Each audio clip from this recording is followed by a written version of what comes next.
Can you operate a campfire while under the influence? That's the only way you should. It's a smarter thing to do. You want to know a story, dude? Actually, this is a precautionary tale. Everybody, story time. Gather around. Story around. Should we put the chairs down? So, you want to? I don't have a chair. Yes, that gets some use. Hey, here, you ready? Here's story time, guys. This is a true story too, and you want to know if you want anybody to corroborate this, talk to Impulse. This is a real story, guys. I went. Some of you are going to know this, but a lot of you, this is going to be your first time. It's going to blow your mind. I went camping with a bunch of people from work. This is back when, Impulse and I used to work at the same place, and the team was very close.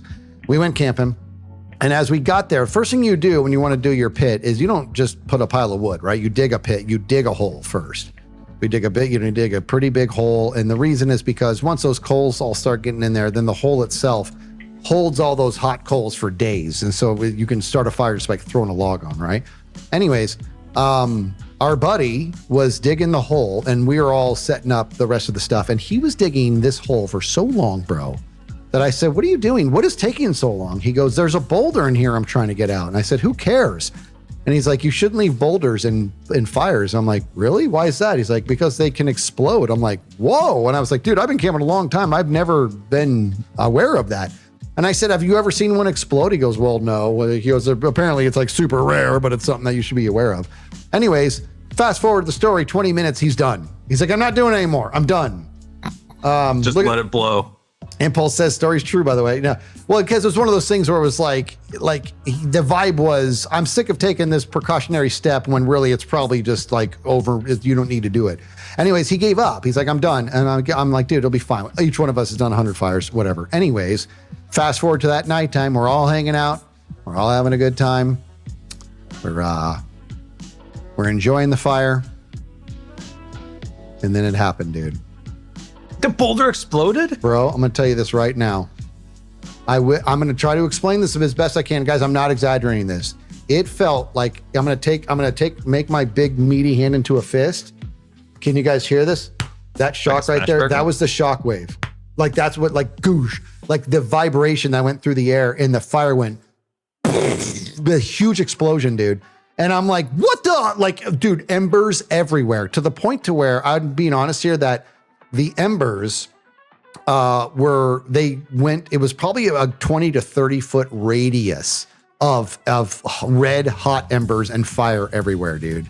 And I'm telling you right now, dude, the second that happened, my brain was like, this is how forest fires start. And I am now officially part of a group of a-holes that made this happen. How did we let this happen? And everybody's like, what happened? Who threw? People thought that somebody threw a propane tank in. And they're like, what's going on? Who did this? Who did that? And I just bellowed out. I'm like, no, with some cuss words, I'm not going to say them, but I'm like, nobody gives a crap. Grab a bottle of water and get going. We have about 20 seconds to get this under control, and then we're done. We're not going to get this back. And I got to give it to the crew, dude. Everybody grabbed water, and it was just like 7 to 8 to 9 of us. Nobody was saying a word. It was just people hustling around with water, and we put every fire out, dude. It was insane. It was the dead of night, and there were several fires all around us after the thing exploded, and we got it all under control. And then once we put the whole fire out, like the next day, we put it out that night, but once we dug it up and everything, like that's what we do. We dig up the fire and drench it, turn it into mud. That boulder, sure enough, dude, there was only half of it left. It was crazy, dude. Big boulder just exploded. It was nuts. I've heard of trees I've seen trees, I haven't seen it personally, but I know of trees and why they explode in different temperatures and this and that. I didn't know about the boulders. That's cool. Yeah. But what I think the reason it did it, hey Scoobed, I think the reason it happened is because some of the guys were they were taking like a can of Dr. Pepper and they were putting it on top of the fire, and then we were all backing up. And don't do this, guys. Don't do this at home, please. But the lid of an aluminum can seems to have less integrity than the can itself, meaning the lid's going to give up before the can explodes. So what was happening was the lid was popping off, and Dr. Pepper was just shooting straight up in the air, which was, whatever. It was silly and fun. But what we think happened was we were superheating and super cooling that same boulder over and over again. And we think that it just finally had enough type thing. I think the liquid got onto the boulder, so it cooled it. Then the heat brought it back. And we don't know if that's the case, but we kind of think that's what happened. So Impulse's fault. No, no. In fact, I'm just going to say this. Impulse literally partakes in no idiotic behavior when it comes to like guys being guys. Like, I'm not even joking. He does like, and it sounds like I'm judging. I'm not. Like he just doesn't, he didn't do any, I didn't do any of the cans either. I don't think I did any. I can be reckless, but I'm actually remembering. I don't think I did anything reckless that night.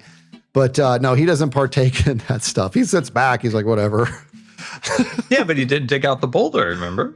Well, he wasn't the one who was in charge of it. It was another guy. Oh, I thought he was. Oh, okay, no. Okay, Did I say Impulse? We won't No. throw Yeah. Impulse under the bus. Okay. Yeah, no. It wasn't. No, it was. In fact, and the guy who, his name, the guy, and Impulse will attest to this too. The guy who was digging out, remember Sean was the guy digging it out.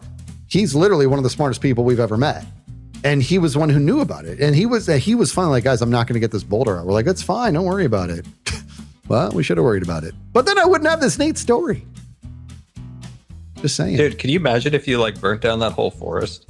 I would never be able to forgive myself, dude. I can't even. Smokey the Bear would like be really disappointed in you. I know. I'd be disappointed. I'm telling you, I love wildlife and I like just the forest and the outdoors. Say, I love Smokey the Bear. I know. I love. Yeah, we're homies. No, I really, really, really like the outdoors and stuff like that. That would eat me alive. You understand? I wrote I was in the process of writing a patent to really kind of give firefighters a huge edge. And your thing. Did you try to get me killed just now?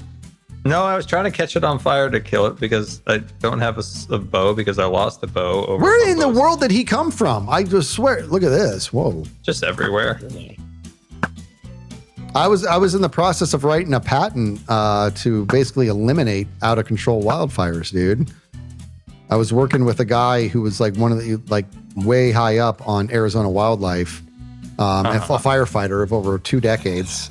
I was working with him on it, and when I designed what I wanted to do, he was like, "You have no idea what a game changer that would be." And it was basically leveraging drone technology to really enhance the intelligence, right? That firefighters are offered up. There's so much they don't know.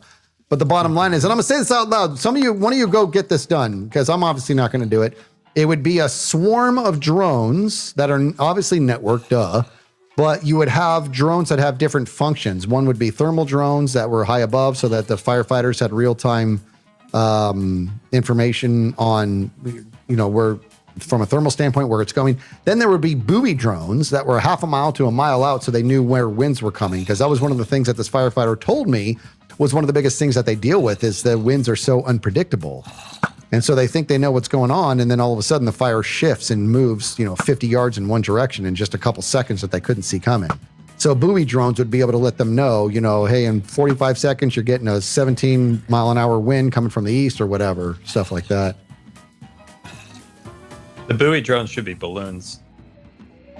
Yeah, whatever it takes.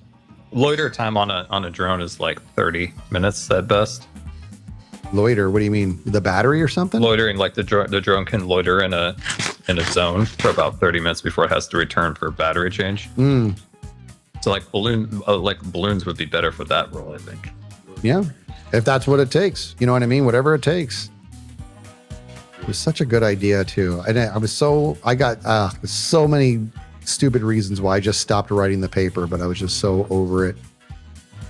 You're just, well, it's gonna be a real big fire season this year, so you should get on it.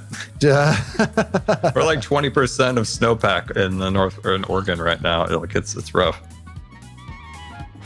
That's so could use a little snow. Oh, I got you. Yeah, could use it.